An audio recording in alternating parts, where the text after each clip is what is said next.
കൃഷ്ണ ഗുരുവായൂരപ്പ ശരണം. ഗുരുവായൂരപ്പൻ്റെ നിർമ്മാല്യ ദർശനത്തിനായിട്ട് ഏകദേശം 2:30 മണി കഴിഞ്ഞ സമയത്ത് മേൽശാന്തി കുളിയൊക്കെ കഴിഞ്ഞ് അകത്തേക്ക് വന്നു. അങ്ങനെ 2:50 കൂടിയിട്ട് മേൽശാന്തി ധ്യാനമൊക്കെ കഴിഞ്ഞ് ശ്രീകോവിലിൻ്റെ ഗർഭഗൃഹത്തിലേക്ക് പ്രവേശിച്ചു. അതിനുശേഷം 3 മണി അടിച്ചപ്പോൾ നാഴികമണി 3 അടിക്കുന്ന സമയത്ത് ശ്രീകോവിൽ നട തുറന്നു. ആ നട തുറന്നതിന് ശേഷം ഒരു 3:02 കൂടി ആദ്യത്തെ ആ നിർമ്മാല്യ, അതായത് ദേവകൾ പൂജിച്ച ആ ചതുർബാഹുവായ വിഗ്രഹത്തിൽ ആ നിർമ്മാല്യ ദർശനത്തിൻ്റെ ആ ഒരു മാലകൾ ഓരോന്നോരോന്നായിട്ട് അഴിച്ചു.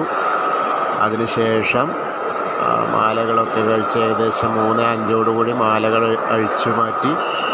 പിന്നീട് 3:10 കൂടിയിട്ട് തൈലാഭിഷേകം ചെയ്തു.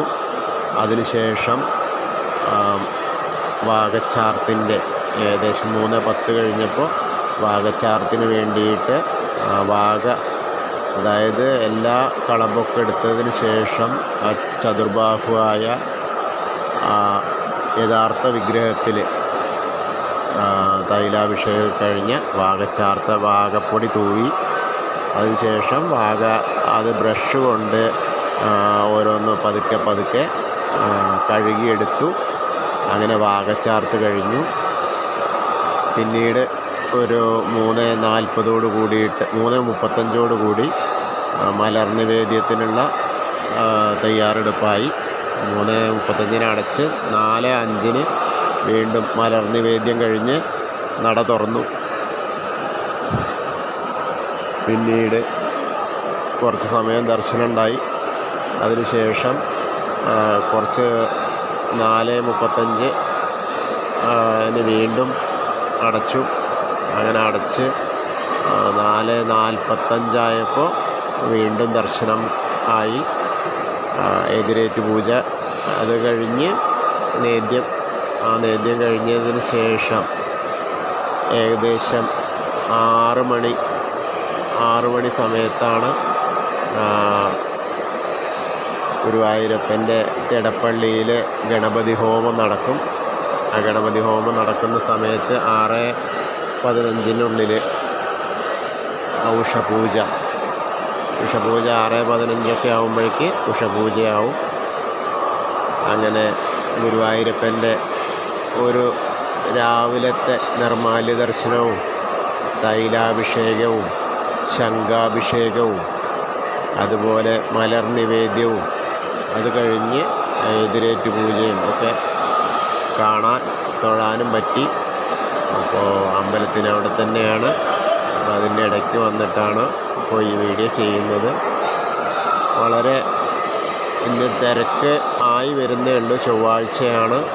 ചൊവ്വാഴ്ചയാണെന്ന് വെച്ചിട്ട് തീരെ തിരക്കില്ലായ്മയില്ല. കുറച്ചൊക്കെ ഉണ്ട്. ക്യൂ സാധാരണ ജനറൽ ക്യൂ മേൽപ്പത്തൂരിൻ്റെ അവിടെയാണ് ഉള്ളത്. എന്നാലും വലിയ തിരക്ക് എന്ന് പറയാനില്ല. അപ്പോൾ ഗുരുവായൂരപ്പൻ്റെ രാവിലത്തെ നിർമ്മാല്യ ദർശനം തൊഴുത പ്രതീതി എന്നെ ശ്രവിക്കുന്ന എല്ലാവർക്കും ലഭിക്കട്ടെ. ഗുരുവായൂരപ്പൻ്റെ ആ നടയിലാണ് നമ്മളിപ്പോൾ ഉള്ളത്. അപ്പോൾ ഗുരുവായൂരപ്പൻ്റെ കടാക്ഷം എല്ലാവരിലേക്കും എത്തട്ടെ. ദർശനത്തിന് അധികം നിൽക്കേണ്ടി വരില്ല. സീനിയർ സിറ്റിസനൊക്കെ ഇപ്പോൾ 4:30 തുടങ്ങിയാൽ 5:05 ഇന്നിപ്പോൾ 5 മണിക്ക് അവർ ആദ്യത്തെ ക്യൂ വിടും. അങ്ങനെ വിട്ടു. അതിനുശേഷം 5:30 വിടും. അങ്ങനെ 7:30 വരെയും സീനിയർ സിറ്റിസൻ്റെ ക്യൂ വിടും. 7:30 വരെ ക്യൂവിൽ കയറി നിന്ന ആളുകൾക്ക് ഇരിക്കാനൊക്കെ ഉള്ള സൗകര്യമുണ്ട്. ഇപ്പോൾ പുറത്താണ് എന്ന് മാത്രം. ആദ്യം അകത്തായിരുന്നു, ചുറ്റമ്പലത്തിനകത്തായിരുന്നു. ഇപ്പം അത് പുറത്ത് ജനറൽ ക്യൂവിൻ്റെ ഒപ്പം ഭഗവതി നടയുടെ അവിടെയാണ് സീനിയർ സിറ്റീസിനുള്ള ക്യൂ ഉള്ളത്. ഏകാദശിയോടനുബന്ധിച്ച് വന്ന ആ പരിഷ്കാരങ്ങൾ ഇപ്പോഴും തുടരുകയാണ്. ഒരു കണക്കിൽ നല്ലതാണ്. കാരണം അവർക്ക് ഇരിക്കാനുള്ള ബെഞ്ചൊക്കെ അവിടെ സജ്ജമാണ്. അമ്പലത്തിൻ്റെ അടുത്താവുമ്പോൾ അതിന് പറ്റിയിരുന്നില്ല, നിൽക്കുക തന്നെ വേണമായിരുന്നു. ഹരേ കൃഷ്ണ, ഗുരുവായൂരപ്പ.